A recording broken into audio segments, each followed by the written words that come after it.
Greetings, friends. Sorry I have to hold you up for a moment because I have to check some stuff. Greetings, friends. It's the last Sabbath of 2025. God has been good to us. This weekend I have not been well, so I had church a little quietly. I wasn't able to do my program earlier before. Normally I do that before we go to Sabbath school, but I wasn't able to do that, so I'm coming here the end of the Sabbath.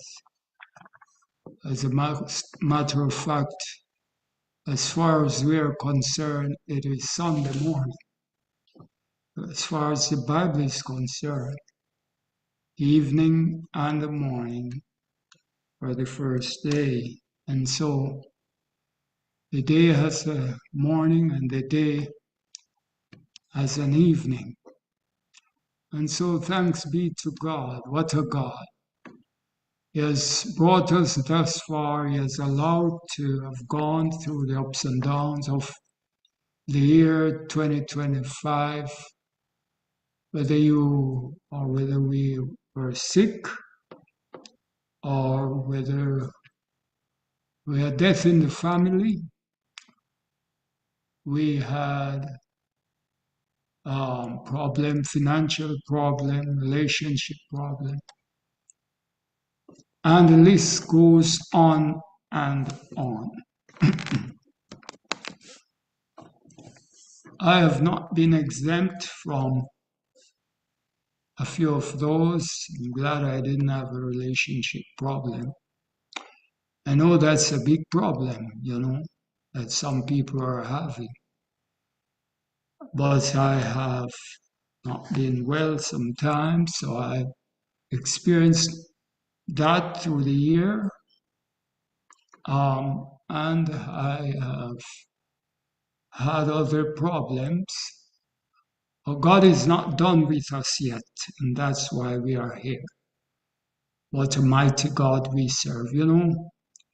I want to play a clip because I just want to tell you that since I was not too well this morning to do the program before I went to Sabbath school, I am going to do it tomorrow morning. So I'm inviting you to join me. Normally I start about 6:30-ish, 7. I always try to start before 7. So whether it is Sabbath morning or not, I think I will try for at least 7. It's Sunday morning, and the song says easy like Sunday morning. And so sometimes Sunday mornings we take it a little easy.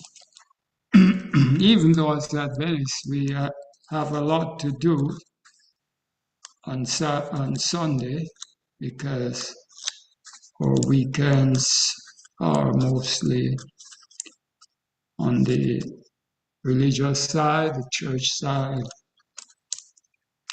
and all that type of things. So what I want to invite you to is that tomorrow morning we will be continuing our series of Ancient and Modern Israel.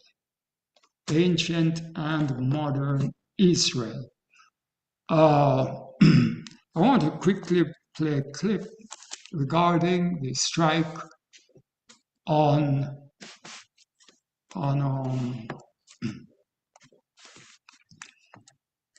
the ISIS group or the ISIS clan, the terrorism in Nigeria. There's a mixed bag as Nigeria are speaking out. Some, for the most part, are congratulating President Trump for bombing the terrorists. And this strike is mainly um, because of the persecution and the slaughtering of Christians. As you hear about slaughtering of Christians, you would recall that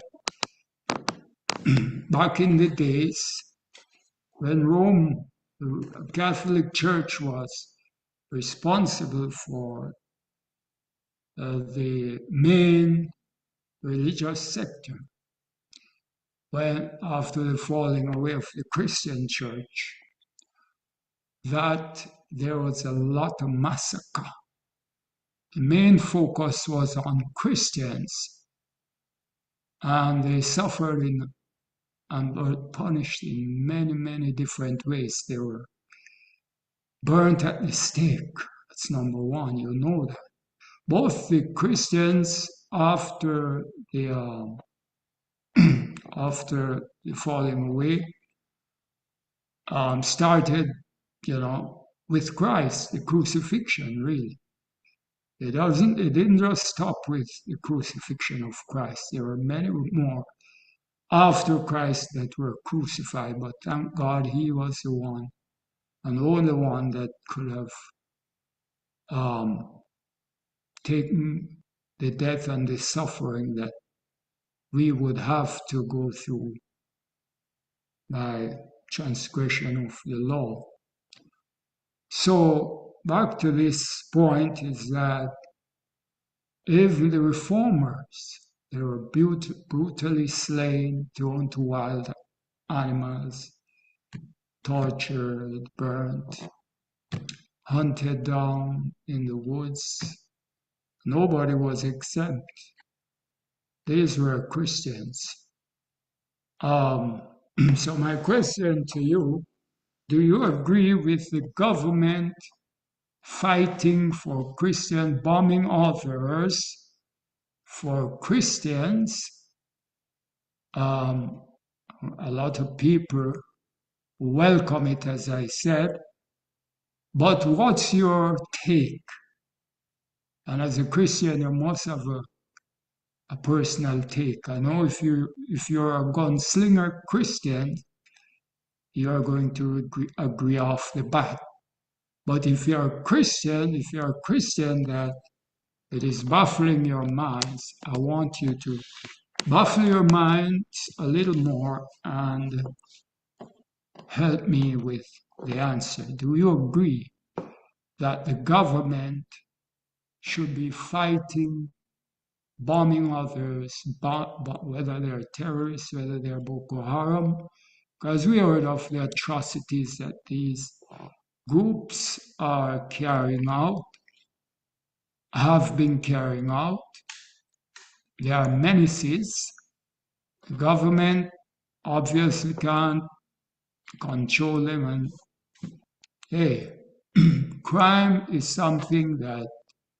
and violence is something that no government can control. You see the war.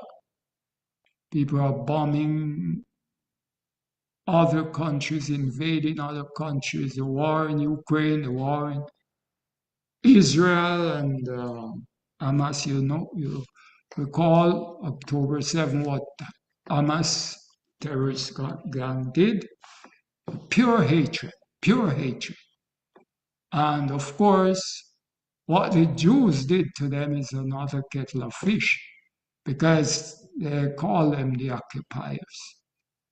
I learned of a story where it says that the Palestinians are coming out of their houses, and right out the door of their houses are checkpoints. They have these little booths where the Israeli soldiers are in, and they're checking them going out and checking them coming in. So we have heard about that, and I know there are many questions because the U.S. allowed that, but in Nigeria,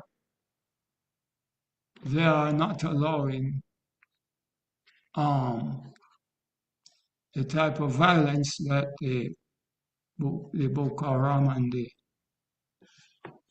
and the ISIS clan have been carrying out on Christians. So, what are your thoughts? What are your views on that? You must have something to say as a Christian. You have you are connected to God, you have the best intelligence on all these things. So speak up and don't keep quiet, don't be silent. I want to play this clip. It's not long, and I hope it is there. It is there. So I'm gonna cue it up and play it, and then we take it on the back of this. Right? Let me open up the whole picture and press play. The military launched missile strikes against ISIS targets in Nigeria on Christmas Day after President Trump says the Nigerian government has failed to protect Christians from deadly attacks, an accusation they deny. Now we're learning more about those strikes and the timing of them. Willie James Inman is in West Palm Beach with more. Willie, good morning. Kelly, good morning to you. That additional information coming from the president himself and the U.S. military as President Trump says those ISIS militants were targeting and killing Christians. This week, the U.S. military fired more than a dozen Tomahawk cruise missiles at ISIS targets in Nigeria. In a radio interview, President Trump said the timing was intentional. He said, hit them on Christmas Day. It'll be a Christmas present. We hit ISIS, who are terrible. They're butchers. People could be seen carrying debris away from one target site. The Pentagon said its initial assessment indicated multiple ISIS militants were killed. Last month, the president issued a warning saying the U.S. would go into Nigeria with, quote, guns a-blazing if the government failed to protect Christians from ISIS attacks. They're killing the Christians and killing them in very large numbers. We're not going to allow that to happen. Nigeria has denied those accusations. So far this year, nearly 12,000 people have been killed by violent groups. CBS News national security contributor Sam Vinograd. There is not one group of bad actors operating in Nigeria that is only targeting Christians. There are multiple violent groups in Nigeria targeting Christians, targeting Muslims, and others. U.S. counterterrorism operations in Nigeria on an ongoing basis would be incredibly complex. Nigeria's foreign minister said his government provided the U.S. military with intelligence before the strikes. We have been working closely with the Americans to combat the terrorism, to stop the death of innocent Nigerians. Both the U.S. and Nigeria have signaled more strikes could follow. Lawmaker reaction was divided along party lines. The strikes that were delivered last night show the commitment that he has to protecting people from ISIS. What are his plans? I believe under the War Powers Act, he needs to be coming to Congress. And tomorrow, President Trump is expected to meet with Ukrainian President Volodymyr Zelensky at his Mar-a-Lago home as both leaders discuss a pathway forward to end the war between Russia and Ukraine. Vlad? All right, Willie James, thank you very much. I guess that's it. And maybe going to another video or advertisement. But that's it. What's your thought? What's your thoughts? I can tell you from what I've listened to, there's one person that I saw an interview. He's in England anyway, but he's maybe some official. And he was, first he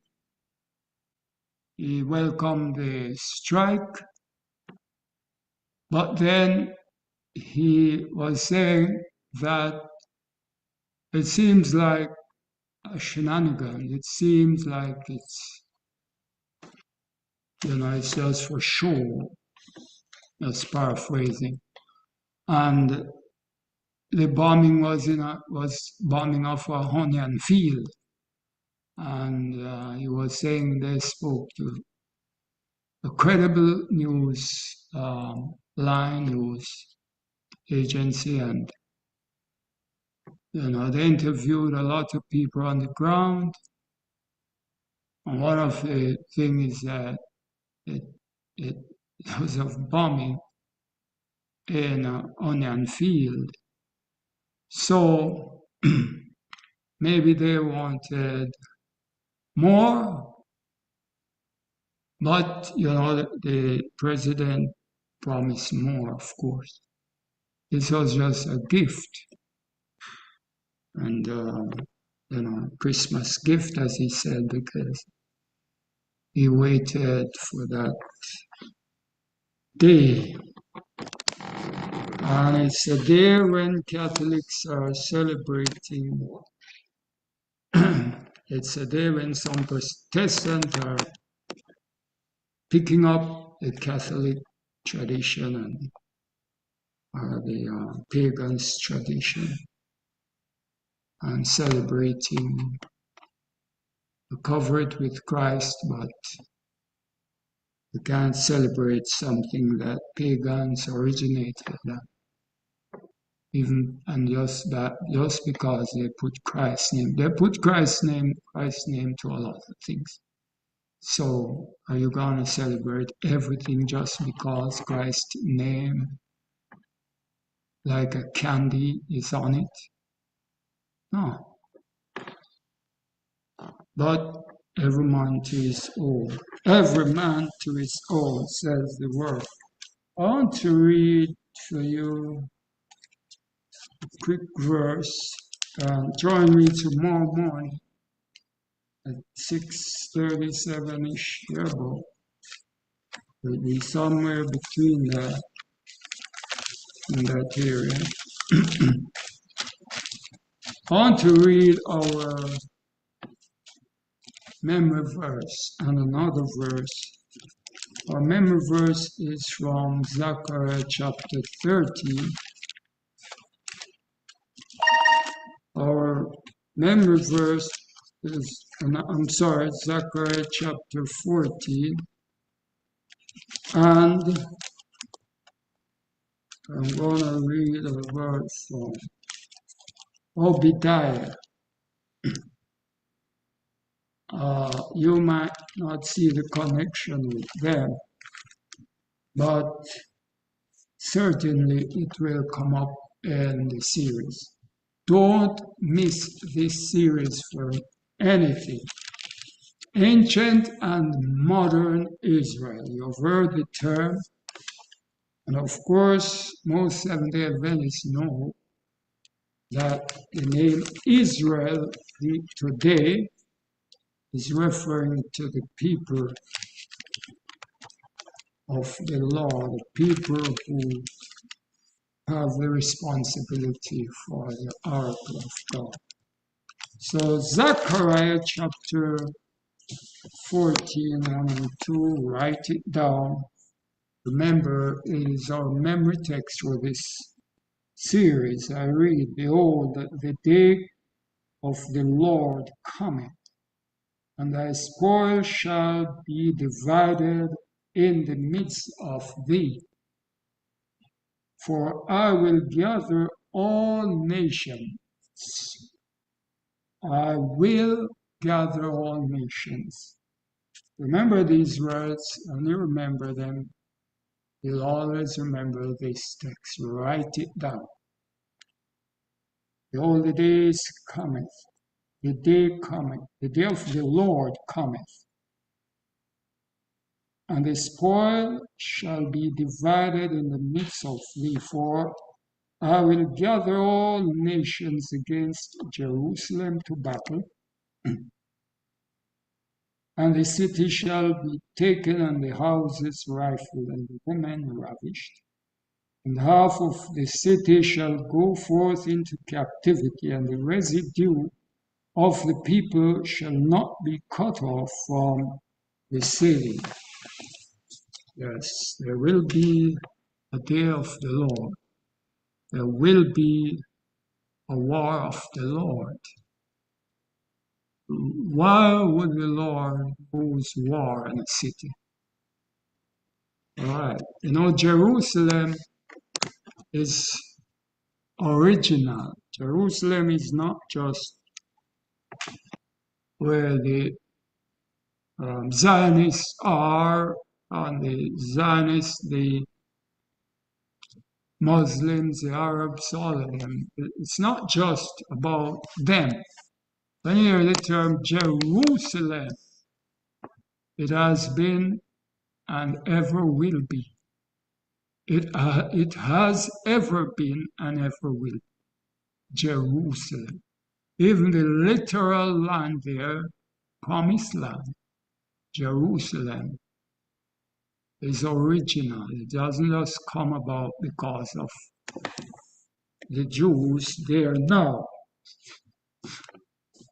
The next verse I want to read is Obadiah 21. Obadiah is just close by. Obadiah, just close by. It's Hosea, Joel, Amos, Obadiah, Haggai, Zechariah, Malachi. So it's close to the New Testament. Just if you find it hard, but I know you are. These days we don't have any issue finding scriptures, so I won't belabor that. Obadiah, I think it only has one chapter, right? Obadiah only has one chapter, and verse 21 says, "And the saviors shall come up on Mount Zion," the capital of Jerusalem, "to judge the mount of Esau, and the kingdom shall be the Lord's." This is not talking about New Jerusalem. It is talking about the promised land. God has never rescinded. God has never disallowed. He has never amended that commandment, that promise, that covenant. So join us tomorrow morning, or Sunday morning.